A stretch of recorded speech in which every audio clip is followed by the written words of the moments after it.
Looking for me, I presume.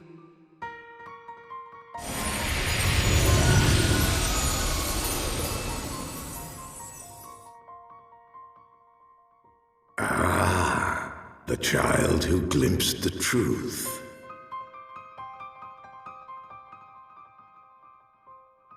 No! It cannot be.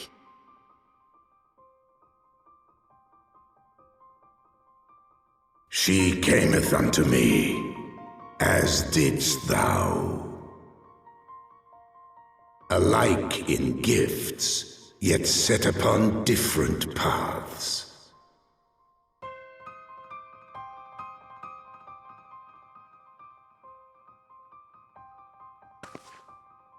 He speaks true, warrior of light. Like you, I have been blessed with the echo.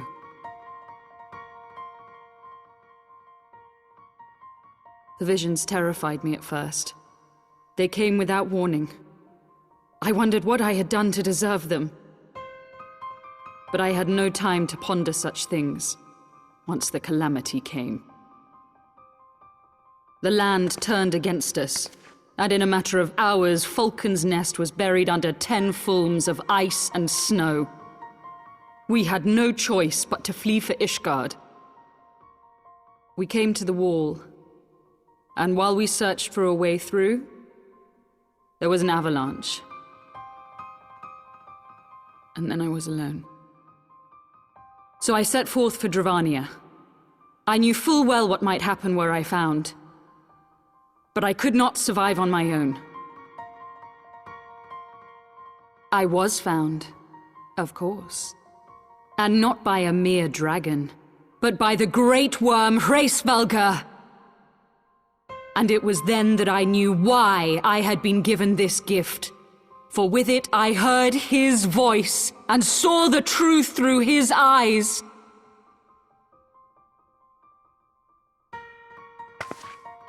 I was chosen to deliver this revelation to the people, to bring dragon and man together as they once were, and should ever be.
It wasn't supposed to be like that. You have to believe me. It was beyond my control. Children taught to fear the skies, who saw their loved ones slaughtered. Yet the Dravanians, though they know where the fault truly lies, fell upon them with such fury. Men die, and their children forget. But we are everlasting. To us, then is as now. Thou canst not comprehend the violation, the outrage, the fury. I will make this right. I am neither a saint nor a savior, just another sinner. Yet I will not forsake this cause. I cannot. I will see this cycle broken and peace restored. We can do naught else, for we are now as one.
The hero returns. I cannot thank you enough for saving young Imanolane's life. Aye, he told me everything. I've also received letters from both House Zamail and Durandare praising your conduct, and that of House Forton. You've won us much honor, my friend.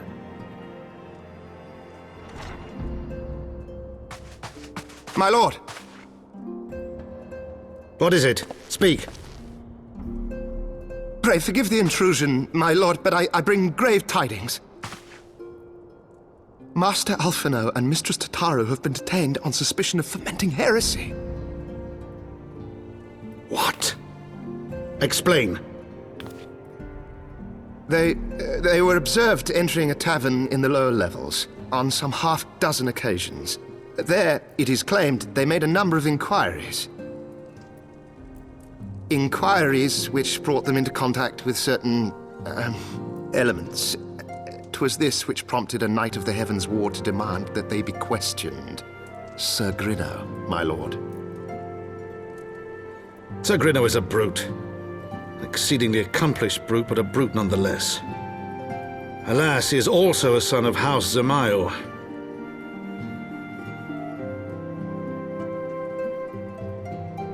How quickly we forget the petty nature of men. I'd wager your friends are no more than pawns in another of my countrymen's games. Such is the way of things between the high houses.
We are gathered here today under the watchful gaze of the Fury to ascertain the guilt of 2 souls in a trial by combat.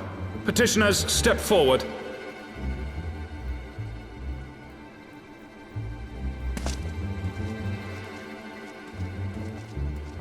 Sir Grinno, for the benefit of all here present, I would ask you to repeat the charges which you have leveled against this man and this woman.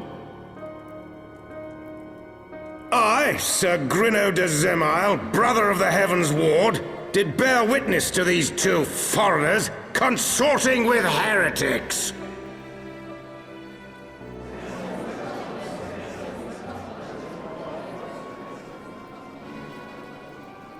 Let the accused step forward.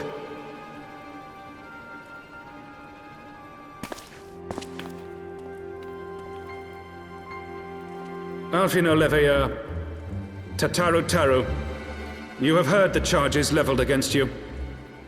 Will you take up arms to refute Sir Grinno's claim, and thereby prove your innocence in the eyes of gods and men?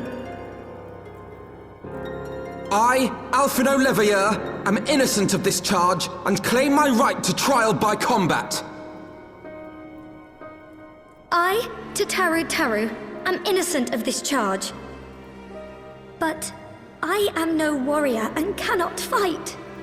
So, I claim the right to name a champion.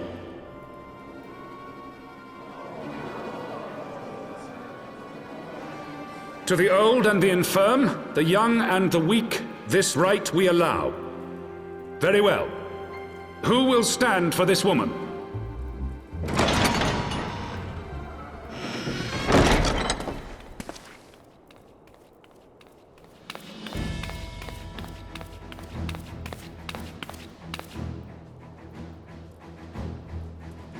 Just as I was beginning to doubt the efficacy of the Ishgardian justice system. Come, my friend. Let us put an end to this mummer's farce.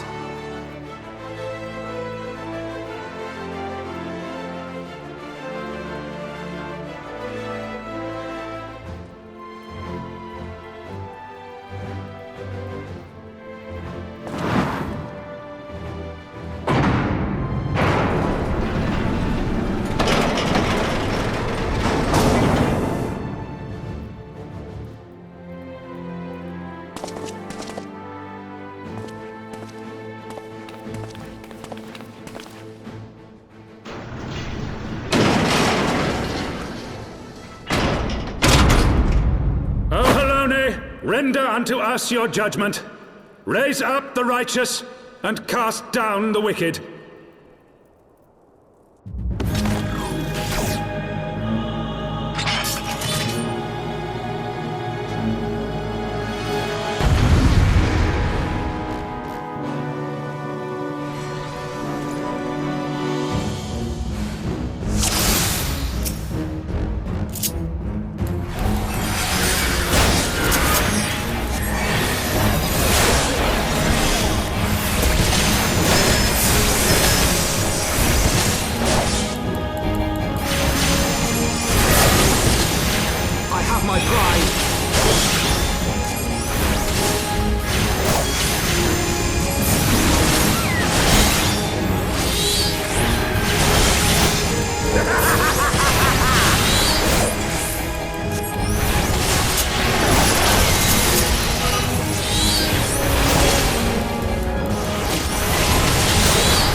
Your Eminence, it is my honor to present to you the Warrior of Light.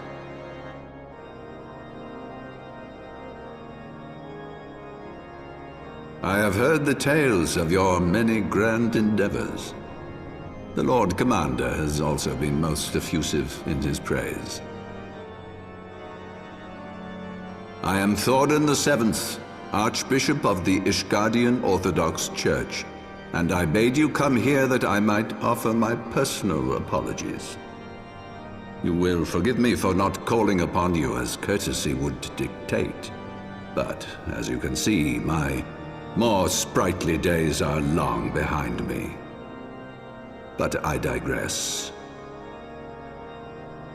Your companions were wrongly accused of heresy and subjected to gross indignities. This, I am sorry to say, was the result of negligence on the part of our nation's protectors. Negligence born of an excess of zeal. Is that not so, Sir Zephyrin? Yes, Your Eminence. Regrettably, it would appear that we of the Heavens Ward were in receipt of erroneous information. Sir Grinno has ever been headstrong.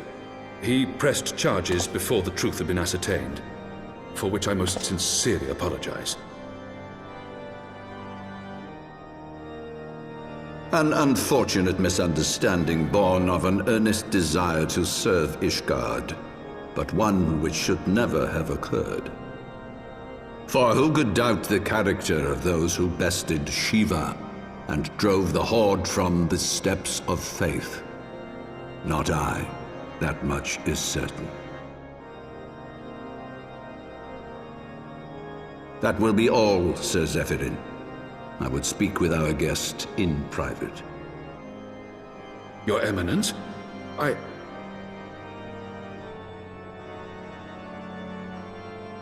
As you wish, Your Eminence. That will be all for today.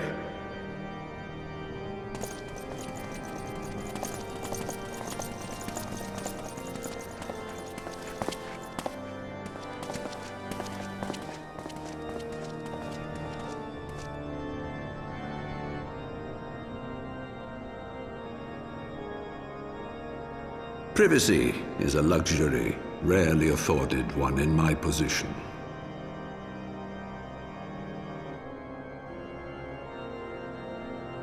Now tell me, young lady, what do you know of the Ascians? Much and more, I shouldn't wonder, being the bringer of light. You should know that I myself have met with them, have entertained them as guests, even.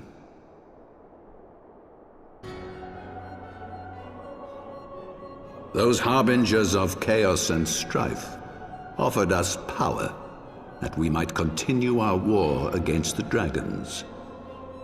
I have no intention of aiding their cause, of course, nor less of being their puppet. Yet, were I to refuse them outright, I should learn naught of their true objectives and remain powerless to stop them. Thus have I hearkened to their words with interest and paid lip service to their beliefs, biding my time and preparing for the inevitable conflict. And why do I tell you this? Because there is naught in this world they fear more than the power of the Warrior of Light. If we are to rid ourselves of these vile interlopers, we must needs work together.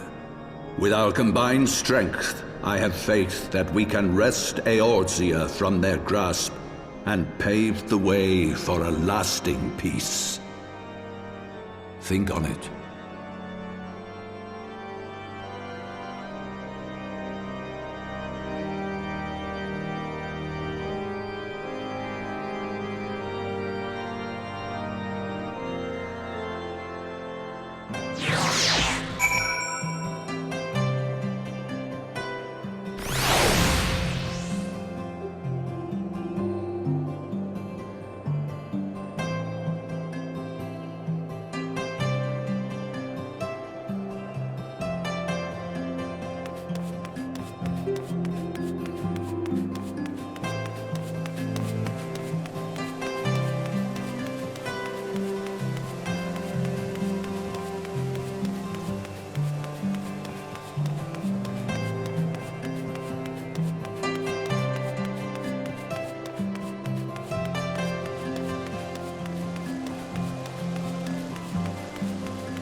There you are. I confess, I was more than a little concerned when I learned that you had been summoned to the vault. What did they want with you?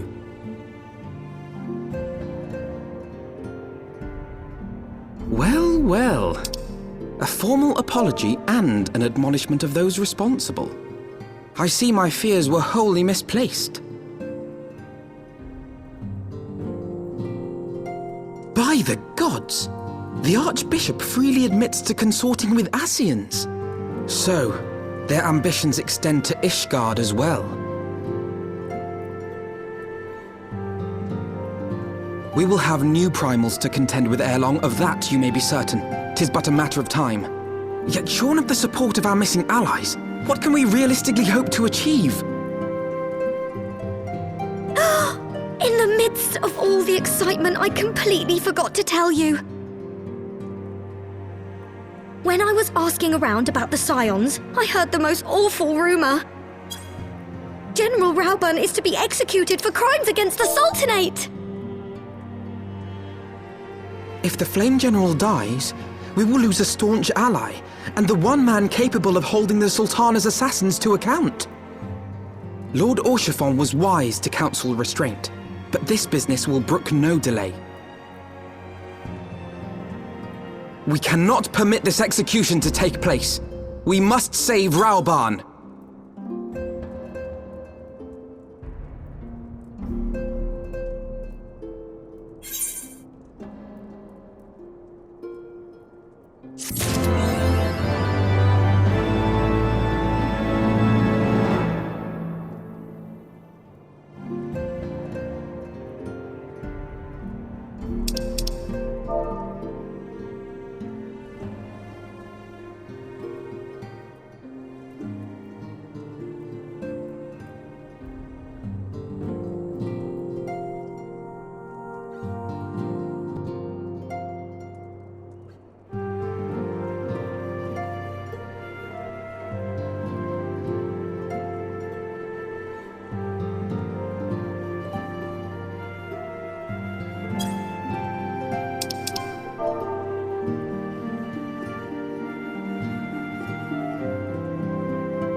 Friends, 'tis good to see you safe and well.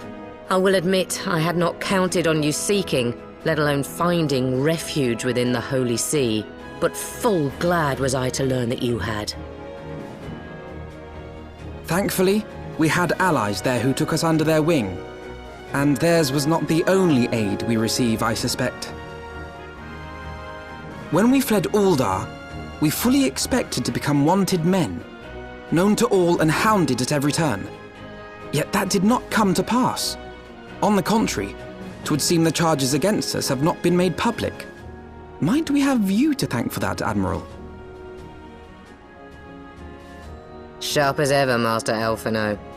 On Marshal Terrapin's urging, the Elder Seedseer and I demanded that the Syndicate suppress news of the Scion's alleged crimes until such time as irrefutable evidence could be found. Our argument was simple. Lacking proof, to accuse the saviors of the realm of so unlikely a crime would have the people up in arms. In their wisdom, the Syndicate agreed, as you yourself have seen. There is something you should know. Some few days prior to the banquet, the Elder Seedseer and I were summoned for a private audience with the Sultana. There, she revealed her intent to announce her abdication, that she might pave the way for the establishment of an Uldan Republic. What? But such an announcement would have plunged the entire nation into chaos. She was well aware of that. 'Twas for fear of what might ensue that she summoned us. Her Grace wanted the Elder Seedseer and I to lend Rauban a helping hand, you see? To aid him in preserving the peace during the transition. So, having somehow caught wind of her plan, Lolorito and Teleji plotted the Sultana's assassination in the hope of maintaining the constitutional status quo. But they must have known that her death would sow as much chaos as her abdication. Chaos from which Teleji alone might feasibly stand to profit. Surely Lolorito would never knowingly... Ah, could it be? I dare not hope.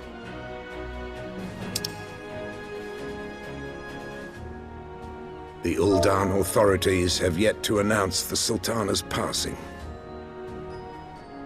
To allay any suspicion that may arise from Her Grace's absence, they have issued a statement to the effect that she is presently convalescing from illness. Mayhap they're waiting for a fitting moment to break the news, or mayhap they know of some other reason to delay. Something else has been bothering me, Admiral. I was dismayed to learn that General Rauban is to be executed. Yet upon hearing the news, I could not help but wonder why he had been kept alive for so long. Pray mistake not my meaning. I am, of course, overjoyed that our friend still draws breath, and that he might yet be saved. But if his enemies truly wished to eliminate him, they could have done so immediately. I see no reason for this delay. Aye, you've struck upon an important point, Master Alphino. Following his capture, Rauban had been held in the Marasaja pit within Uldar. In recent days, however, he has reportedly been moved to an unknown location. Queerly, 'twas not the brass blades who spirited him away either, but a band of soldiers decked in blue. The Crystal Braves. Aye. If I read the winds aright, the arrangement between Lord Lolorito and the Braves has come under strain. At any rate, if we're to rescue Rauban, we'll have to find him first. And you'll be glad to hear that I have already entrusted the task to those best able to see it done. Our friends of Doma.